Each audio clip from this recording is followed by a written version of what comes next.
Good evening, ladies and gentlemen. We are tonight's entertainment. Sound good? Yes, sir! I know who I am! Did IQs just drop shot That could have while I was away? I have a plan. I like this shit. You know, it's exciting. Dance off, bro. It is your Me and you. destiny.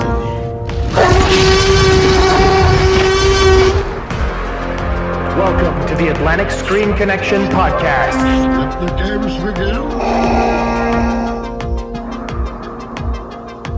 Hello and welcome to the Atlantic Screen Connection podcast with Jason and Lee. I'm Jason. I'm Lee. Da da da da da da da da da da da. The Rogue One trailer has dropped. I'm excited. I want to talk about it now, but we'll get to you right now. What did you see this week? All right.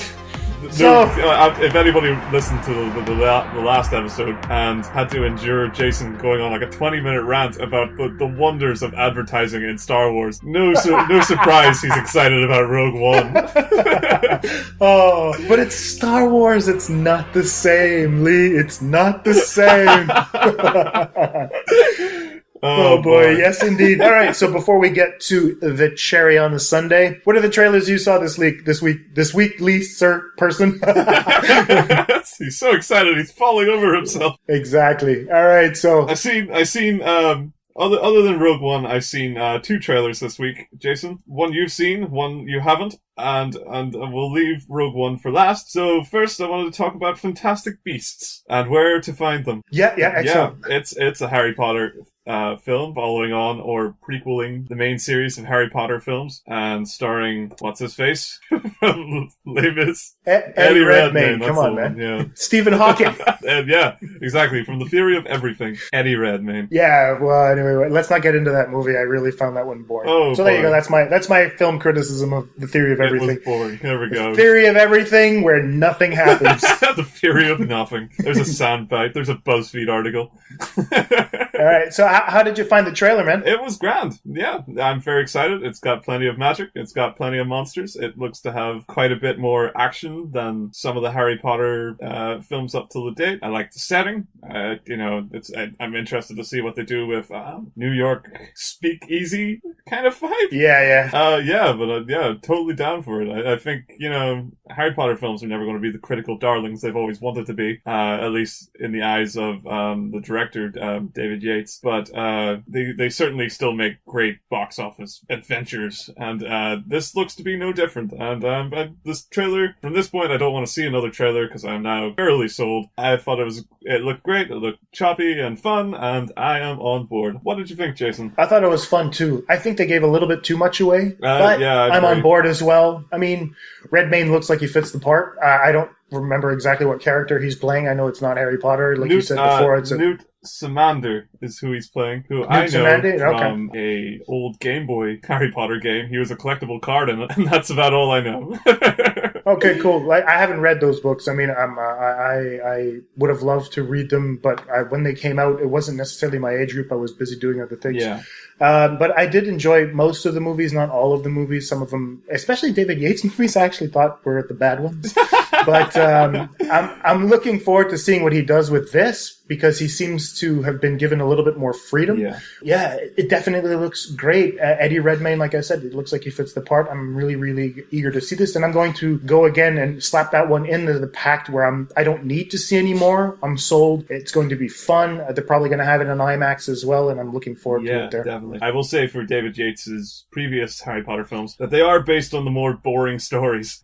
So I'll give him a bye ball for those. He did the best he could with the somewhat melodramatic material he was being given. Yeah, I guess. But this one looks like a more straightforward narrative. Looks like it's not bogged down and trying to juggle all the balls at one time. So I'm definitely looking forward to see what he does with this whole new spin-off. Oh, yeah, but what I was saying essentially was more a question along the lines of the special effects, the fact that it looked a little bit bland in certain circumstances, but it's not his fault. I mean, he was pushed into a machine, and he had to maintain a certain aesthetic that had been prefabricated with the other movies. Yeah. And so, I mean, he was just a figurehead for a while. I mean, a director in this case, yes, he's directing, but he's the one mostly with the actors. The machine's already rolling in the background. So he did the best he could with what he had. But now, because he was overseeing, like, probably since the first day, since the inception of the project, I mean, he probably had a little bit more say in it, a little bit more leeway, and I'm looking forward to seeing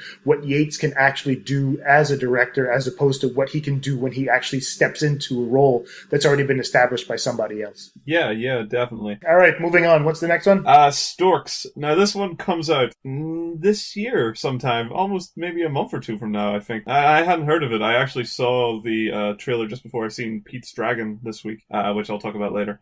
It's a Warner Brothers Animation Studios production, so it is the same people who brought us Claudio Chance and Meatballs and the Lego Movie, except they don't have Miller, Lord Miller, whatever those directors are called, the ones with the inspiration and the fun.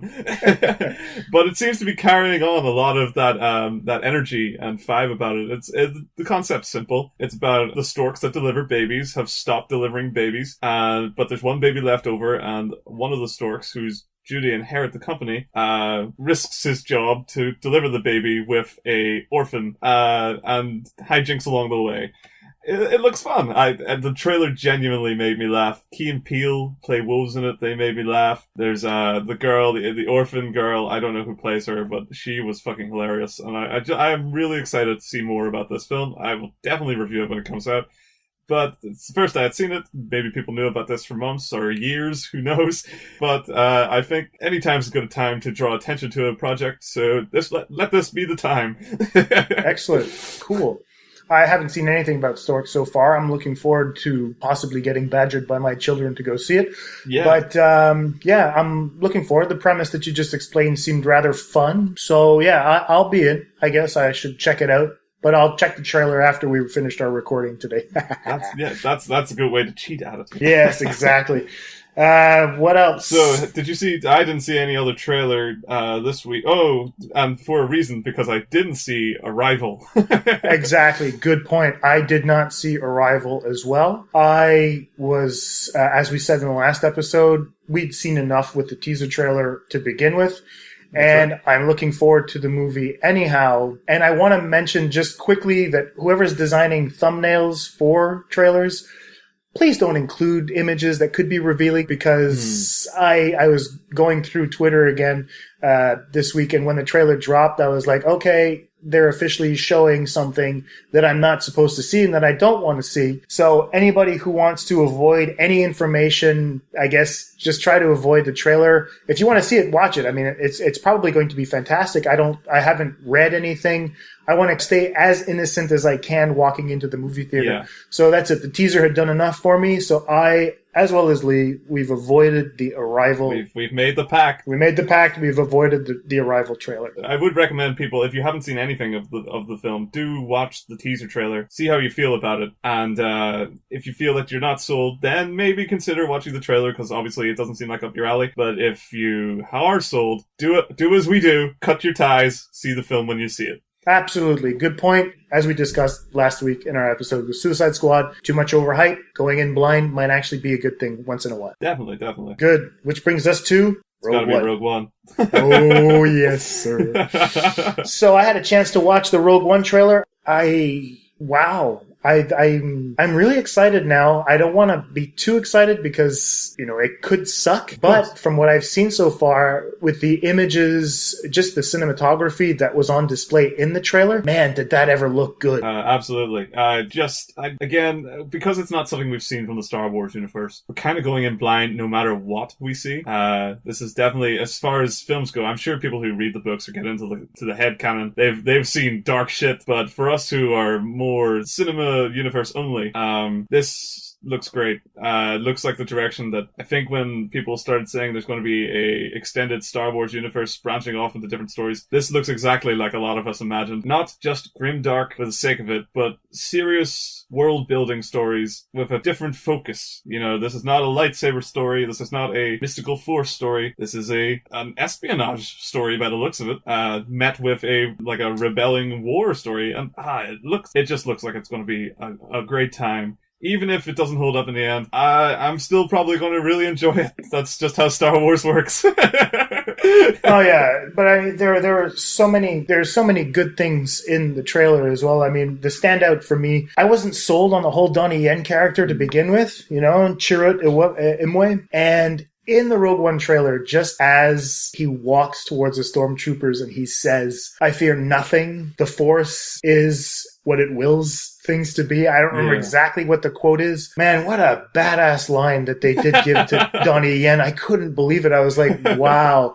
I don't know if that guy's going to be a Force user per se. He definitely looks like he believes in it religiously. And the other one that I really enjoyed, one of the standouts, was the robot, K2SO. I thought that was great. I mean, he seems like a more violent C-3PO, but, you know, this is the captain says, yeah, exactly. You know, the captain says you're a friend, so I won't kill you. You're like, okay. Awesome. You know, and then definitely. Jin just answers, "Oh, thanks," you know? So that looked great. My favorite shot by far in the trailer was definitely the Death Star orbiting the planet, the red planet that it's going for. I don't know what planet that is. We're going to find out soon, or I should have done my homework and looked it up before. But we very seldom see the laser kind of on the bottom, right? We usually see it on top. And actually see it kind of rotating, like that space shot is something we've never seen before. And boy, did it get me excited. Absolutely. And I think that's exactly what we were kind of looking to see when it came to the Star Wars imagery, this kind of rebooted universe, is that we wanted to see imagery that we knew flipped on its head. And that's what we actually literally got with this Death Star motif. You know, it is genuinely upside down. But, and you raised a good point with the Force user, you know, as a belief system. That's the kind of stuff we really wanted to explore with, you know, stuff that we kind of knew existed, but we want to see some depth and interest surrounding it. And the trailer gives us these glimpses, and now we need to see absolutely nothing else. It is time to watch the film. I agree with everything you just said. Right. I don't necessarily need to see any more of Rogue One in terms of trailers. I'm sold. I want to walk into the movie theater. If they put out another trailer, I'm just going to try to avoid it as much as I can, even though inside myself it'll be burning just to go see what else they're going to give me. But I am avoiding everything else from here on out. Can't wait for December to roll around. I know that we're not supposed to have this much expectation, but to me, Star Wars, it's my one exception where I'm allowed to get excited about it. This one, I don't have any desire. I'm just looking forward to seeing what they come up with as a story. And so far, they've gotten me. I really enjoyed it. I'm going to avoid the international trailer because I don't want anything else spoiled, or I don't want any plot points. I don't want to know what the story is. I want to walk into the movie theater, see what it is, and I'm looking forward to it. Me too, man. It's going to be fun. So that wraps up our segment on trailers. We'll be back with What Did You Watch This Week?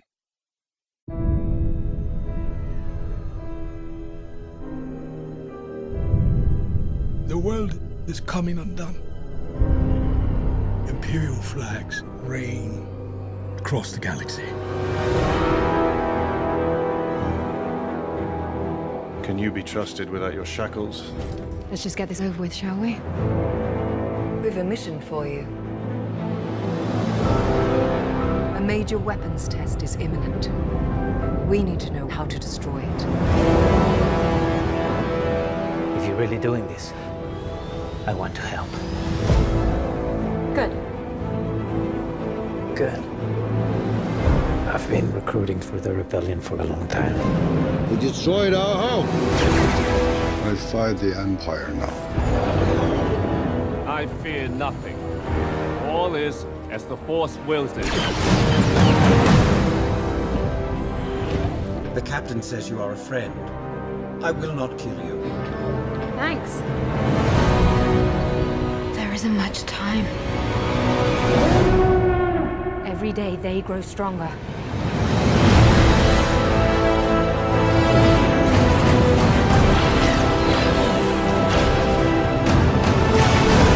There is a 97.6% chance of failure. He means well.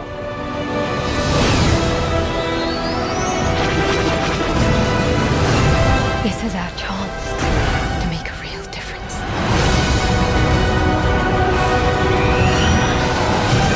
Are you with me? All the way.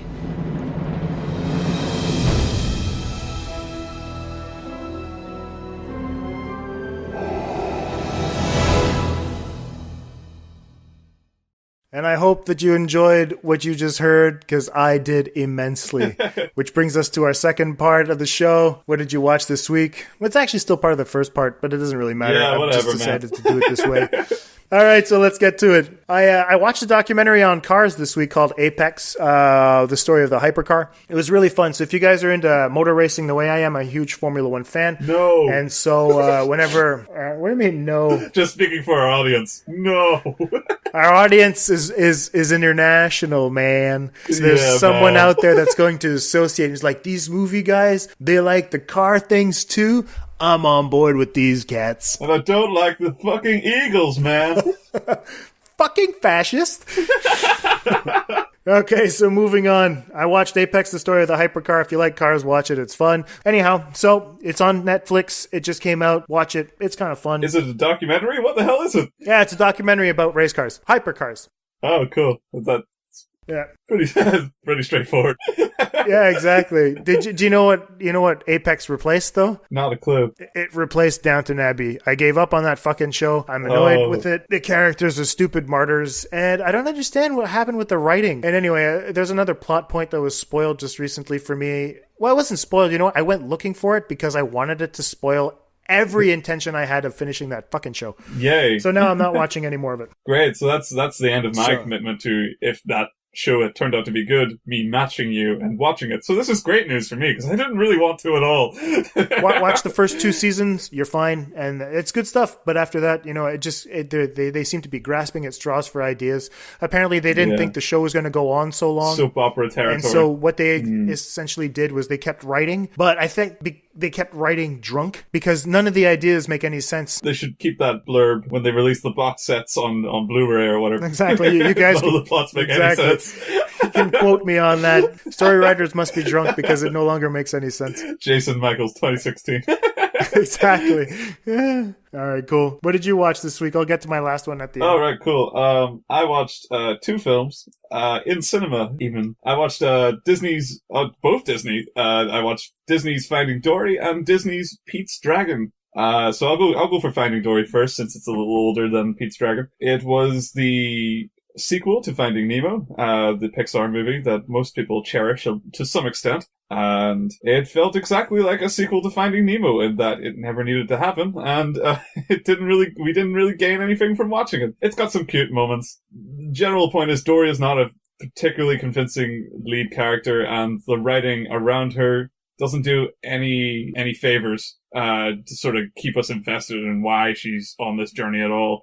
And it's just kind of a waste of time. But kids will like it because it's pretty, and it's still got fun characters and moments. I mean, it's not offensive. It's just a Finding Nemo 2. I have a story on that. I haven't seen it yet, but my daughter has. And my daughter, who's 11 years old, was funny because she has a very critical mind when it comes to movies now. Yeah. And it was really fun to get her impression. She said, "You know what, Dad? It's not a bad movie, but I don't understand why they named it Finding Dory. They're not finding Dory at all. Dory's finding somebody else. The title doesn't make any sense." Well, very insightful. It's all true. It is a false title, and on that grounds alone, kids will hate it. Hey, Mia, come here a second. All right, tell them what you told me. In the movie, it doesn't make sense because they're not finding Dory. They're basically finding the parents of Dory. Dory's parents, yeah? Yeah. Okay. That's right. And what, did you like it? Did you like the movie? Yeah, it was good, but in some cases, the only part I didn't like is that the title didn't fit. The title didn't fit. There we go. And do you think that's a bit misleading?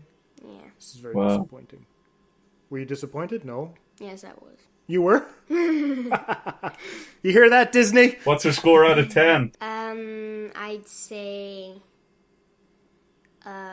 7 out of 10. 7 out of 10? Yeah. Sounds like a pretty good grade. Yeah, it's got its flaws. On Daddy's scale, it's 3.5 on 5, which makes it entertaining. Yeah. So would you consider it entertaining? Yeah. Awesome.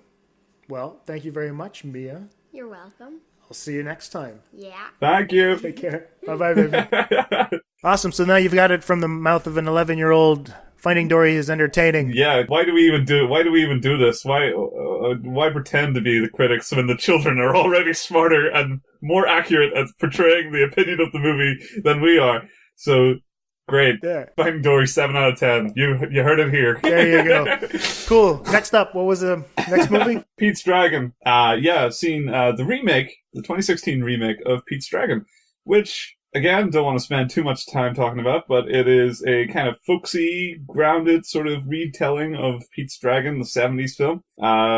It is a good setting. There's some nice special effects. There's some good moments, again, just like Finding Dory, but also a lot of it doesn't add up.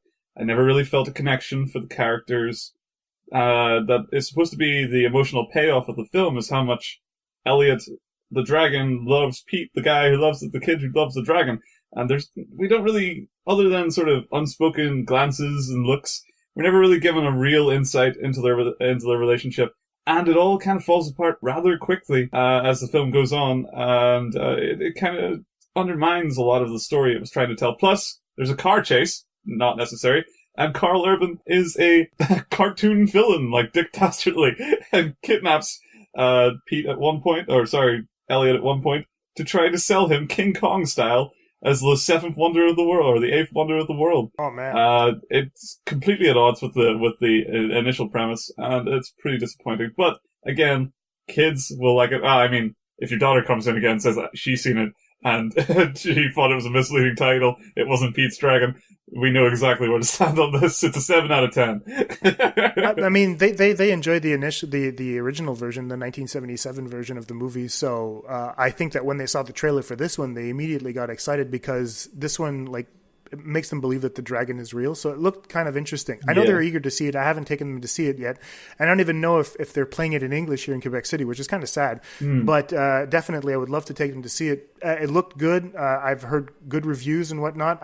But I appreciate your take on it because our tastes in movies are somewhat similar. And so I might actually come out of there having the same kind of reaction you had. But yeah, I'm still looking forward to seeing it, but now I'm going in reserved rather than excited. Yeah. That's the better way to do it, because if you go in with that attitude, I was kind of moderately excited, I suppose. Low expectations, but moderately excited, and I felt that I was ultimately a little disappointed.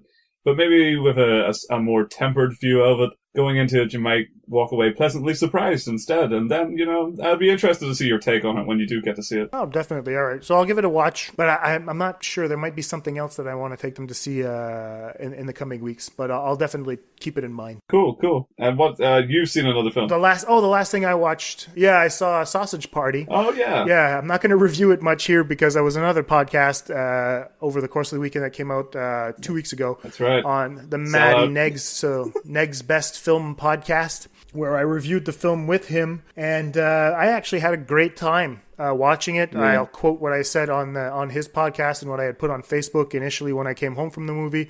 It's the smartest dumb movie that I've seen in a while. Great. And I'll leave it at that. I think if you guys walk in with very low expectations, you might actually come out of it surprised at how clever it is, how smart it wants to be, by even including all the dumb, profane crap that these guys like Seth Rogen and Evan Goldberg are ready to dish out on pretty much every one of their movies. This one actually has a backbone. It has a message, and it's kind of a fun one if you're willing to pay attention. Great. That's. I mean, I'm usually on board with Seth Rogen stuff. I've seen a lot of his films and enjoyed quite a number of them. So absolutely pretty excited to see it this week, especially after your glowing favorable reviews of its smart dumbness. I am way down for a smart dumb film. Oh, good. That's it. I've heard it compared favorably to Team America World Police. What do you think about that? I think that Sausage Party is a little bit more accessible than Team America World Police was.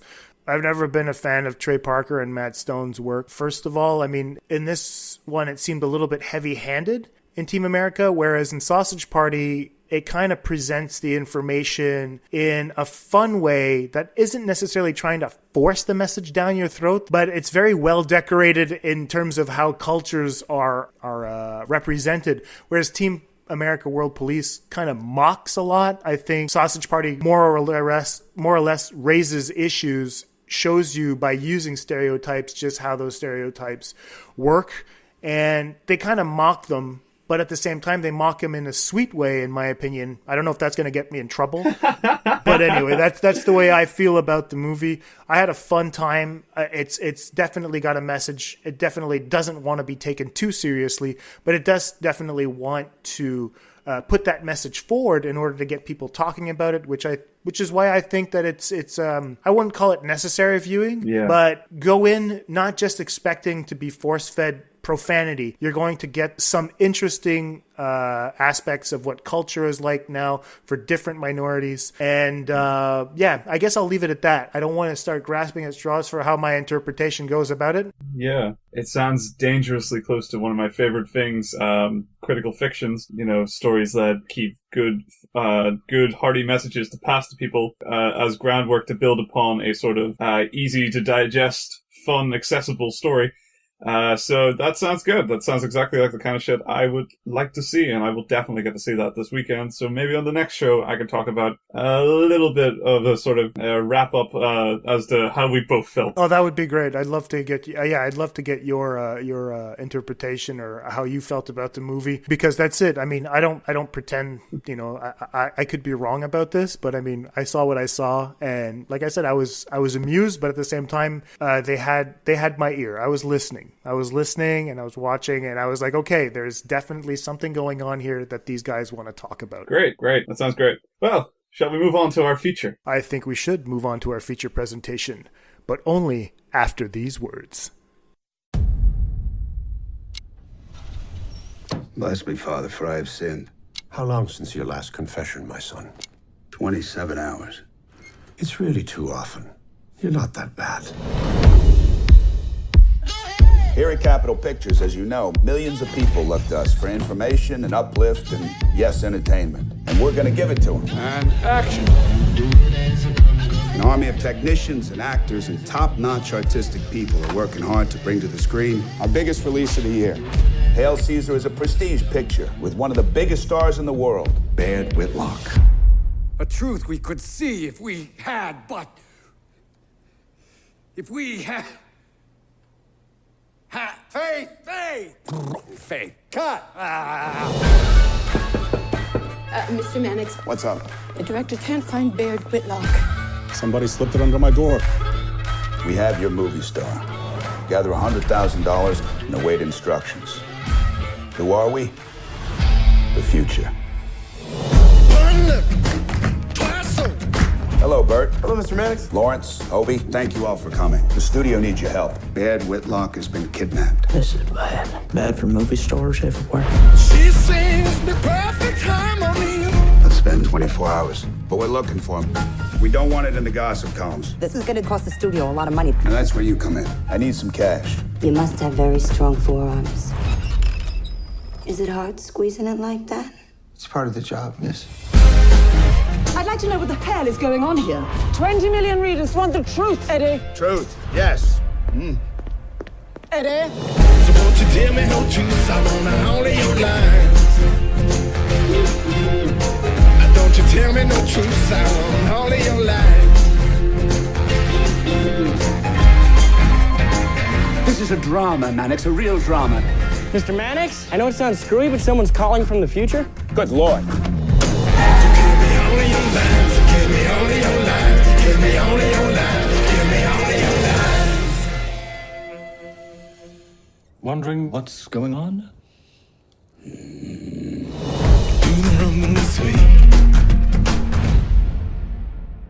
So we're back with our feature film, which is the Coen brothers' 2016 movie, Hail Caesar, starring Scarlett Johansson, George Clooney, Alden Ehrenreich, Josh Brolin, and Ralph Fiennes.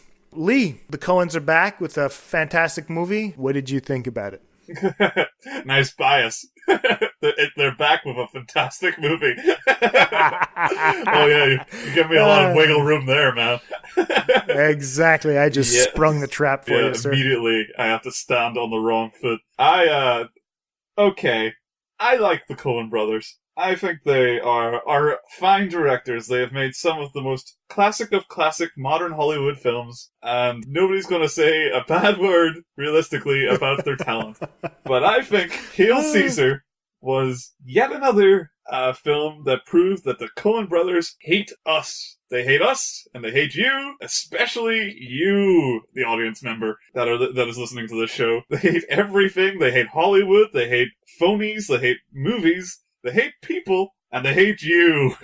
And Hail Caesar, much like Big Lebowski, much like The Lady Killers, and in sort of little bits and pieces of Oh Brother, Where Art Thou, and their sort of Numbskull trilogy and No Country for Old Men, they examine a lot about what is pretty awful about humanity in a lighthearted, fun way, except for No Country. And it works well in the slower movies. The dramatic ones stand out well, like Fargo and No Country. Again, they are fun. I mean incredibly dark, but fun. Looks at the human psyche and how horrible people are. But when it comes to comedy, I just don't get it.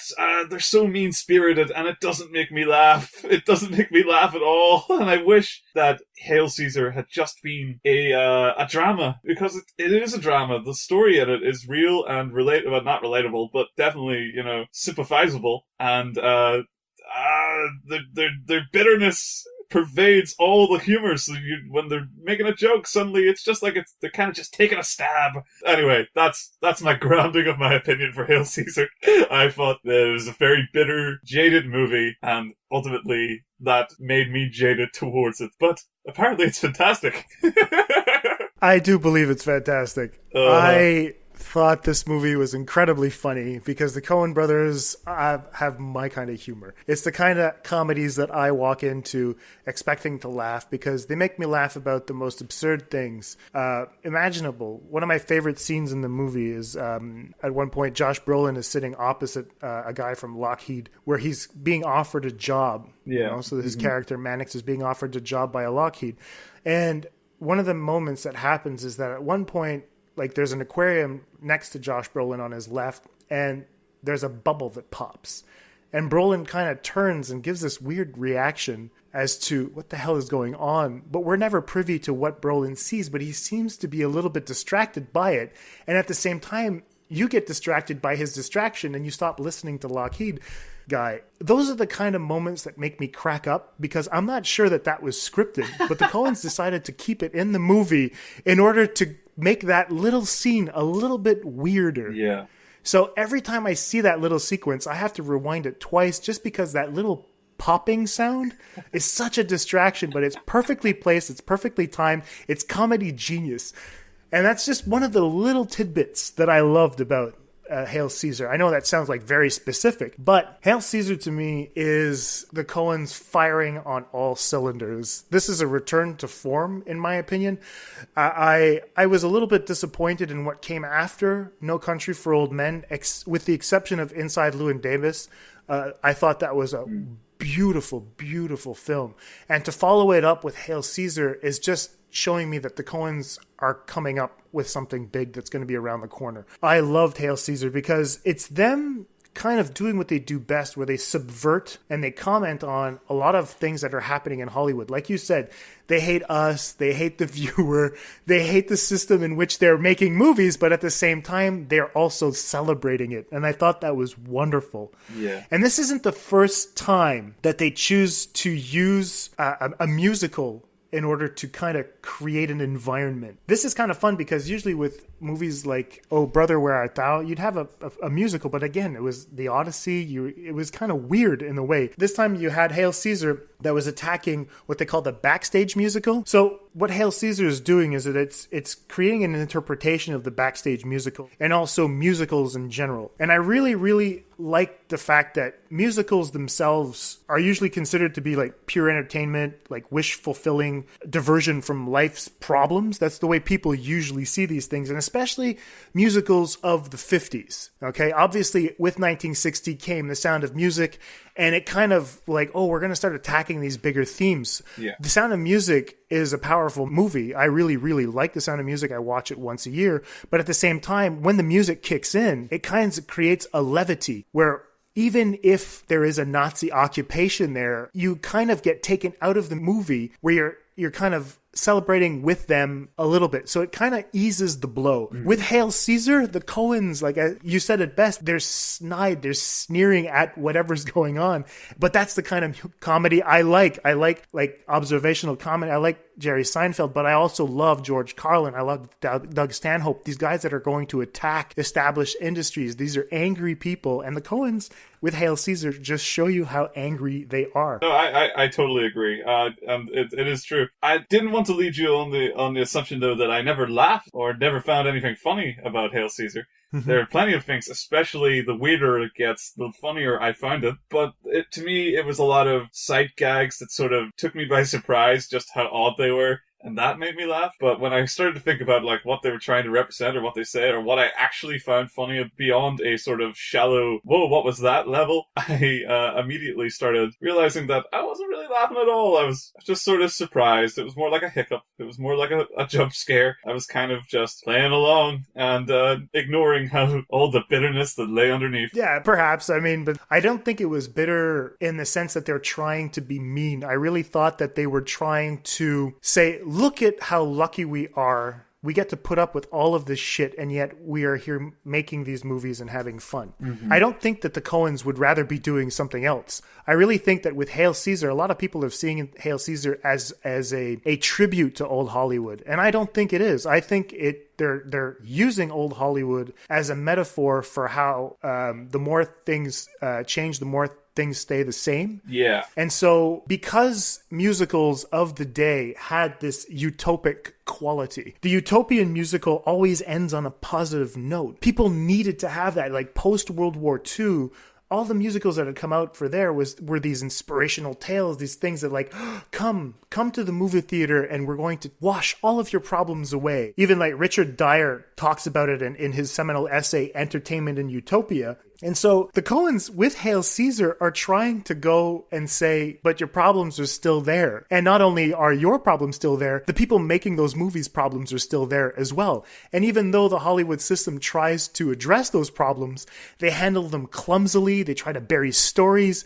So they're kind of revealing a lot of what the machine is like working in the circumstances. And I thought it was fun because they talk about religion. You know, they address how religion is handled in Hollywood, the manipulation of how star images is in Hollywood with the story of Hobie Doyle. They also, the idea of that females are impacted by males in a very harsh way. There's a lot of injustice. Just the opening sequence with Mannix walking in and telling the girl, listen, your likeness is owned by Capitol Pictures. You're not allowed to be here. And he slaps her twice in the face. Not only that, like the idea that even Scarlett Johansson's, her character's pregnancy is something that's taboo. She needs to find a man and she can't be known. They don't know who the father is, but she does kind of, you know, and so this idea that she's a little bit, well, I won't say promiscuous, but she's slept around. That's not supposed to be known or anything like that because the audience are prudes, essentially. We're there to judge these people. I think the most blatant one that I thought was genius was the homosexuality that to talk about. This idea that Baird Whitlock apparently with Wings or Eagles, you know, had this idea that he got the part because of sodomy. That's right. You know, but at the same time, the one that was really, really fun was Channing Tatum's performance as the Navy sailor, where they're singing like, there'll be no dames, but then they break into song, okay? And you have this overarching theme of innocence throughout the movie that Hollywood tries to provide, you know, this world of make-believe instead of talking about it. And the scene in the middle of the picture is literally a tap dance scene, you know, that has this homoerotic feel to it. So you have the Coens basically saying, look at how we're also tap dancing around this issue. We're not going to tackle it flat out. And so I thought that was really, really interesting. And to be aware of all this idea of like the backstage musical, the musical aspects, I thought that the Coens were finally back in their sandbox, playing with the tools that they usually play with best. And so Hail Caesar, to me, when I watched the first time, I was amazed at how Coens this one felt. That is true. It feels the most Coen of a Coen film I've seen in a long time. It reminded me of the Hudsucker Proxy in a sort of unfavorable comparison in my head because I like the positivity of Hudsucker Proxy more than Hail Caesar, even if I don't necessarily think it was a better thought out film. I think Hail Caesar, I think we can all agree, is a pretty smart film. In fact, I look at that and kind of on the same point of your sort of the themes you're reading into, the cleverness of the Coens underscores the comedy a little. My thinking on it is this: there's a lot of very smart things going on in Hail Caesar. Lots of things to read into, lots of reasons to come back for second watches, third watches, so on and so forth. You can spend all day, you could teach a class on Hail Caesar alone, and there's a lot of movie-making magic in there. What do we walk away from with Hail Caesar that actually is of any substantial value than to reflect on the kind of position of Hollywood as it was then, as it is today, how the Coens see it? It's true that, we should be able to make films that speak to a certain nobody. This is a Coen passion project out and out, so it's about what they wanted to see for them, and they wanted to make a message. But you're right in that the more things change, the more they stay the same. That's definitely a huge one, big prevalent part of this movie. And to me, that message is such a crotchety, old guy message. Such a depressing sort of, haha, I told you so, cynical look at how the world works. I don't think that's something that necessarily aids us in any sense. Knowing that, yes, anybody can kind of figure it out, and yes, we can subtly weave it into whatever narrative you want. I don't think it's useful, and I like my messages, if there has to be a message, to be something useful to somebody, and I don't think that message is particularly useful to anybody. Because it's so cynical, and because it's so bitter as a message, and because it's so interweaved through the narrative, it kind of discolors the film for me. That's not to say I don't like a lot of what happens, and like as you were saying, tap dancing scene, the performances are incredible for a start, but the tap dancing scene in the middle, that's clever, that's funny. The way you've just put it, it colors it in a whole new light that I had never really considered. They're tap dancing around the issue. That's fucking hilarious. And there's a lot. Yeah, exactly. The reveals of Tatum's character as he's this clean, sparkly guy. He's just as dirty as the rest of them, if not more, much more than a lot of them.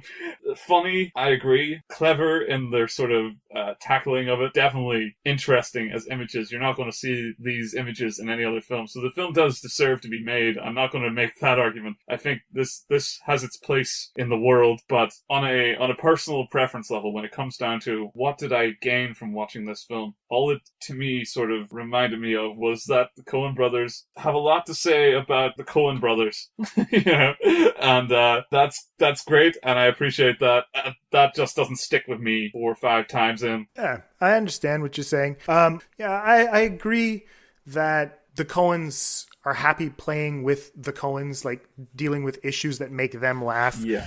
And to me, the thing is that I've always loved their humor. I love the fact that they can tackle these issues in that way, because that's the kind of stuff I laugh at. I have trouble getting into regular comedies because I just don't find it funny. The fact that the Coens are able to dance around that and kind of subvert a bunch of things while they're going at it, to me, I have that little tee-hee moment myself where I'm like, oh, this is a comedy that was made for me, So I understand that it's maybe not for mass audiences, but I mean, none of the Coen brothers movies were. You've raised a good point already there. You're making a good counterpoint, because that does tell me something about the Coens. They aren't just making films for them, they're making films for you as well. And that's, there you go. Audience achieved. Yeah, exactly.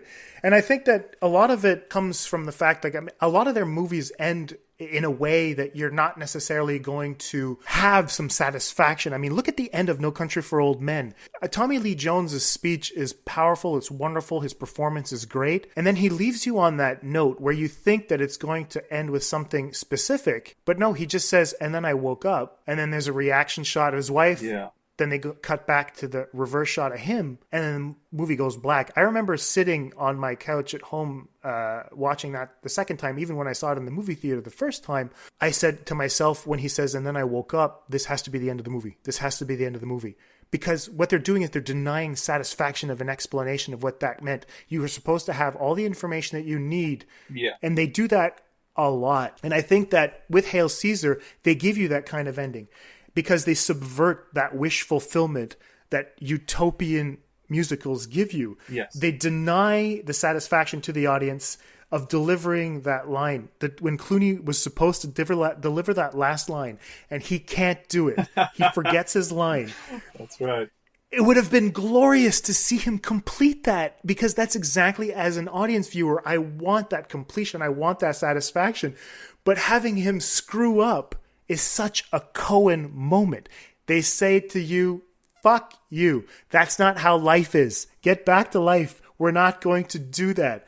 And it's funny because they foreshadow it in the editing room with Frances McDormand when Mannix is there with her, where her scarf gets caught in the reel. Yes, that's because right. we had seen Hobie Doyle try to act where he was with Lawrence Lawrence, and there's like, where that it was, that beautiful sequence of that. Yeah, just this guy, this Western guy, just fucking up and fucking up and fucking up.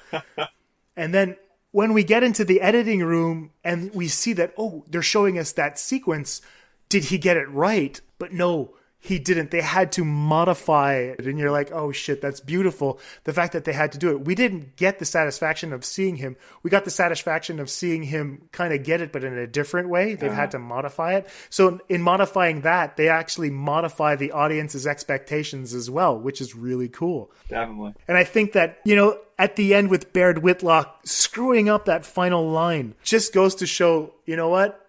We're going to leave you on that cliffhanger. You know what the word is, but you didn't get the satisfaction as to see it come together as a whole cohesive thing. Because when they're making movies, that's not the way it is. These are a bunch of fuck-ups making movies. It's controlled chaos. We tried to deliver you this make-believe world. Those are exact words that Mannix used. They are not interested in reality. They're interested in make-believe.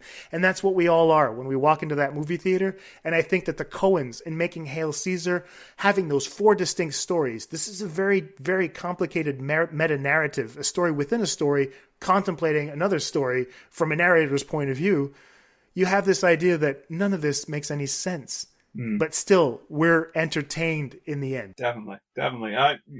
And of course I'll wrap. So far I've went on to talk about reasons why I didn't like Hail Caesar. I do want to address the fact that, and you've just kind of proven it, that the cleverness of the film in itself, it can't be argued. This is a well-crafted, smart film. And you know what? Even thinking about these things, they do make me laugh in principle.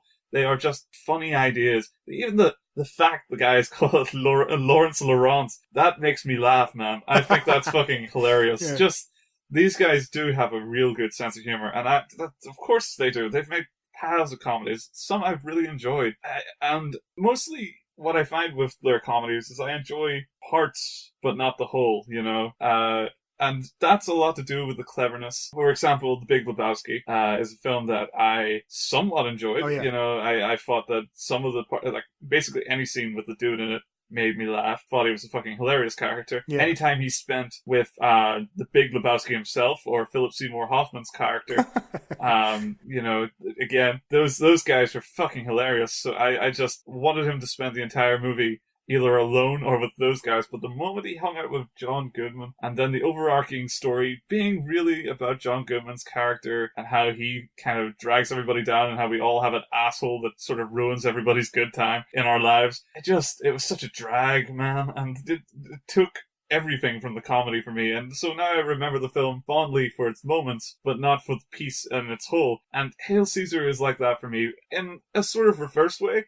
I actually enjoyed almost all the characters in Hail Caesar. I think other than maybe the crotchety philosopher characters who were pushing a message that I thought was, yes, clever and funny and so on, but I didn't find them interesting as people, so I never really connected with them in any way. But for the most part, all the characters made me laugh at one point or another. I remember them very clearly.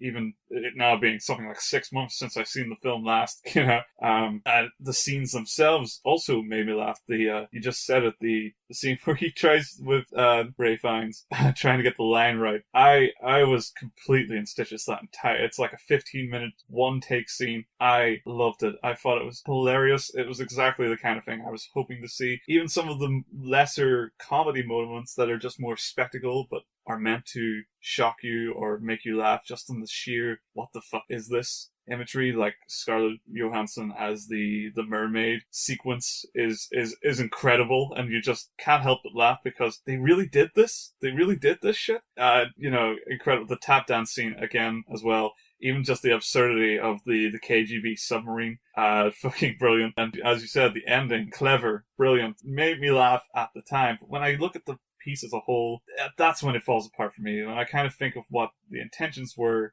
when making it, what they wanted to say, how they went about saying it. Yes, they said what they wanted to say in a clever sense, in a fun sense for those on board with Coens, and in a very Coen sense, basically. I think that's great. I think that deserves analysis. I think we all should appreciate that there are people making films like this, but when it comes to considering what we're actually gaining from this, there's a lot to gain filmmaking-wise, but as far as the narrative is concerned, as far as the actual investment to the characters goes, this was all just sort of a fun trip that doesn't really need to be taken too seriously. I don't know how that lands for me when you compare that to a pretty straightforward character story when it comes to Josh Brolin's character being the heart of the narrative. When you compare those two endings and try to mesh them together, I don't think they work, and I think that ends up faltering my opinion on the film. But again, lots to enjoy here. I like the fact that you brought Josh Brolin's character up, because to me, I love the fact that the end of the movie, that last line, "As for Mannix, his life will go on." It's kind of interesting because he is our way into the picture, although the audience can't necessarily associate to him.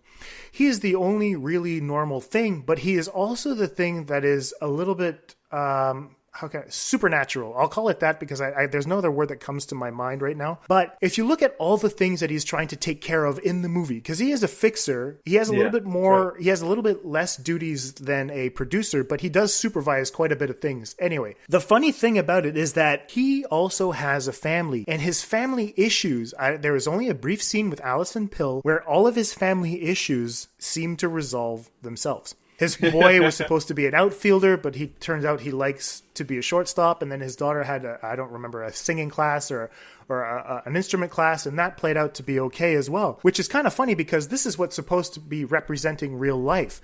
And in real life, problems are there. We usually have problems, and we go to movies for escapism. And that's what's funny, is that because Brolin is supposed to be representing that reality, we are still watching a movie. And so the Coens give you the satisfaction of this idea of utopia through Brolin's character and how his familial issues resolve themselves.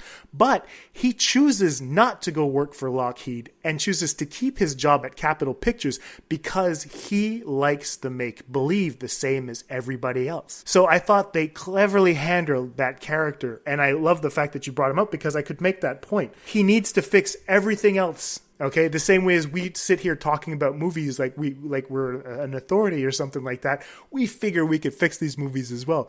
And I think that that's what's clever about Josh Brolin's character, is that he's not going to choose reality. He's going to choose the pictures. I agree, and I think that is a wonderful sentiment to sort of bring the discussion to a close, because, we're not here to argue to a point where we're going to try and convince each other of each other's point of view so much that we'll try to corrupt what the other thinks and how they think it. It's just good to discuss. And I'm actually pretty excited to rewatch Hail Caesar now, because I do still love that cleverness. The bitterness will always be there for me, but the more I focus on the things I like about it, the more I'm bound to enjoy it for what I like to see in it and not for what it ultimately is as a 100% work. I still think if people are going to watch this for the first time, go in with a complete blank slate. I would imagine that probably being the best way to watch it, just to really let the humor hit you for how fucking weird it is, and then come back with a real critical mind and tear it to shreds.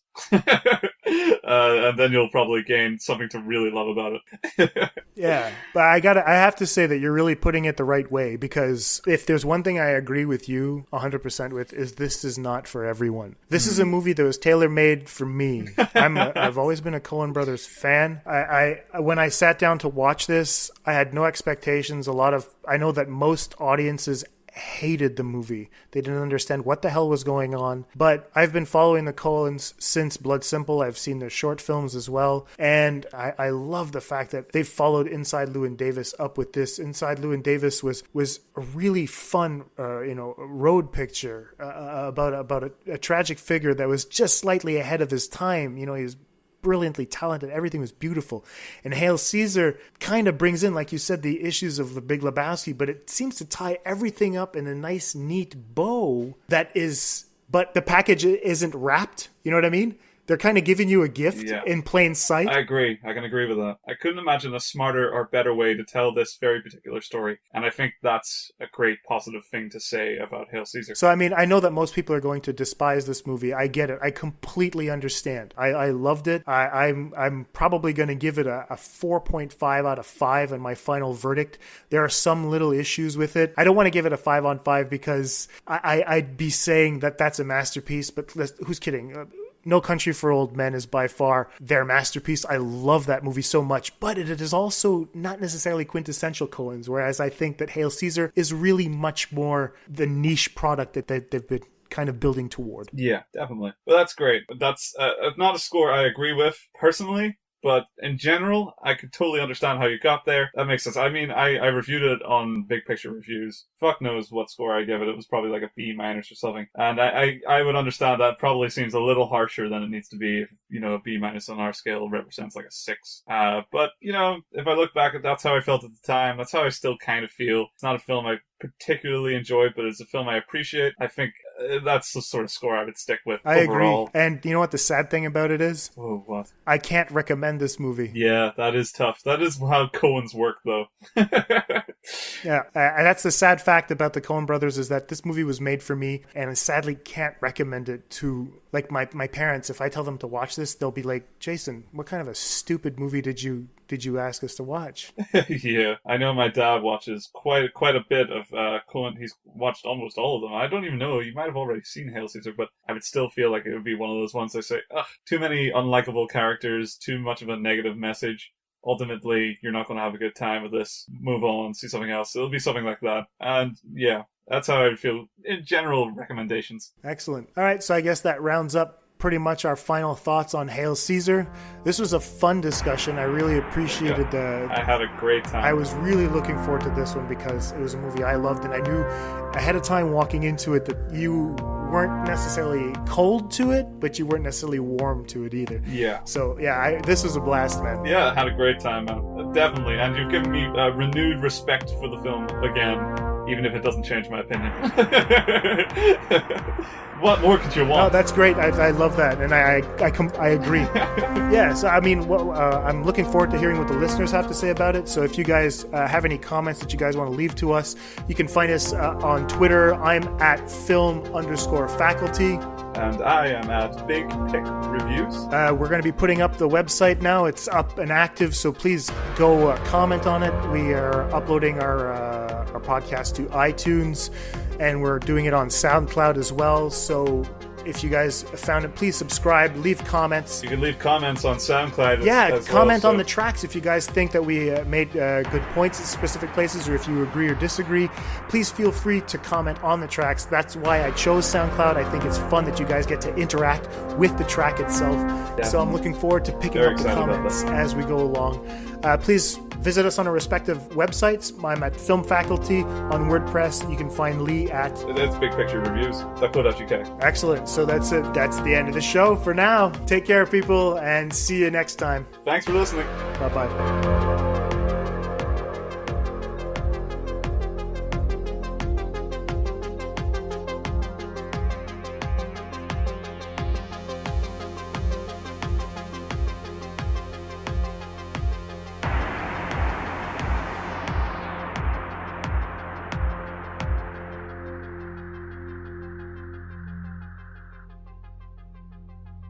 This conversation can serve no purpose anymore.